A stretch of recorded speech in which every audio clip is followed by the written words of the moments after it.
প্রশ্ন জিজ্ঞেস করছে সে সম্পর্কে? এই যে প্রশ্নগুলো সাম্প্রতিককালে উঠছে ওটাই। কি এই বিষয়ে আপনি জানেন কি সেটা বলেন। আপনার কাছে কি জানতে চাইছেন? জানি না, আমি কিছু বলতে পারছি না। আপনার হাজবেন্ড কি করতো, কি ব্যবসা করতো, বা কি পেশায় ছিল উনি? তার বিরুদ্ধে যে অভিযোগগুলো উঠেছে আপনি এই সম্পর্কে বলছেন কিছুই জানেন না। আপনার স্বামীকে আপনি নিরপরাধ মনে করেন কিনা এটা বলেন।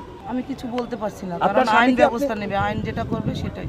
না না, আপনার স্বামীকে আপনি নিরপরাধ মনে করেন কিনা, বা সে কিভাবে জীবিকা নির্বাহ করতো, তাকে কেন গোয়েন্দা পুলিশ কি করতো সে, এই বিষয়টা বলেন না। আমি তো বললাম যে সোশ্যাল মিডিয়ায় যেটা শোনা যাচ্ছে বা আপনি বলছিলেন যে এলিগেশনগুলো উঠছে, আপনারা তো জানেনই, সেই এলিগেশন ধরেই স্যার প্রশ্ন করছে। আমি যেটা আমি বলতে পারি না কিছু। আপনি তো একজন নার্স না? আচ্ছা, আমরা যতদূর জানতে পেরেছি যে মিল্টন সমাদ্দার আপনাকে বিয়ে করার পর সে এই ধরনের এই আশ্রম তৈরি করা বা এই পেশাতে সে উদ্যোগ নিয়েছে। সেক্ষেত্রে আপনি আপনাকে বিয়ে করার পর তো এক্ষেত্রে আপনারও তো সহযোগিতা ছিল বলে অভিযোগ রয়েছে, এ বিষয়ে আপনার বক্তব্য? ওয়ালটন এসিতে ইনস্টলেশন একদম ফ্রি।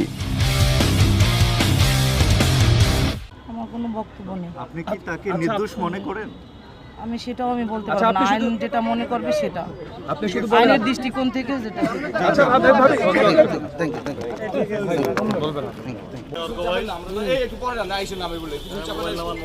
একটু চাপেন না রে ভাই, আর তো আসবে না, আমি না করে দিছি, না করে দিলে আসবে না। আজকে তার ওয়াইফকে জিজ্ঞাসাবাদ করা হয়েছে।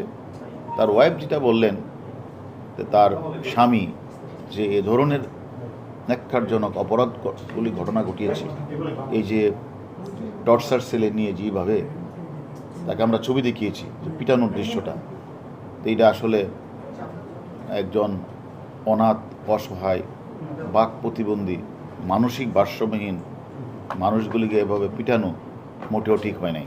তার বিচার এই জন্য তার বিচার হতে হবে, এই কথাটা উনি বলেছেন। আর ওনাকে বলা হলো যে আপনার স্বামীর অ্যাকাউন্টে তো এখনও 1,85,00,000 টাকা আছে এবং এই টাকাগুলি কোথা থেকে পেতেন? তখন উনি বলল যে আমাকে তার অ্যাকাউন্ট কোথায় আছে বা অ্যাকাউন্টের সাথে আমার ফাউন্ডেশন আছে, সে কোনোটার সাথে আমাকে সম্পৃক্ত করে নাই। আমি সরকারি চাকরি করি, সে কোনোটাই আমাকে সম্পৃক্ত করে নাই। অর্থাৎ এবং সে এটাও তাকে আমি বললাম যে এই যে কোনো এতগুলি রোগী বললাম যে তারা বাক প্রতিবন্ধী, তারা বৃদ্ধ, তারা প্যারালাইজড, এই মানুষগুলি এখানে যে থাকে তাদের তো প্রায়শই ডাক্তারের প্রয়োজন হয়।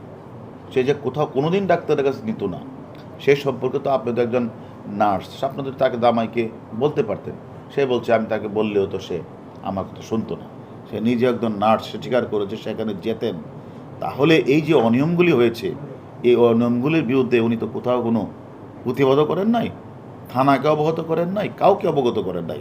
তো আমি তো মনে করি প্রাথমিক তাকে জিজ্ঞাসাবাদে আমার কাছে মনে হয়েছে তার জামাইয়ের হাজব্যান্ড তো তার হাজব্যান্ড যে কাজগুলি করেছে সেখান থেকে উনি দায় এড়াতে পারেন।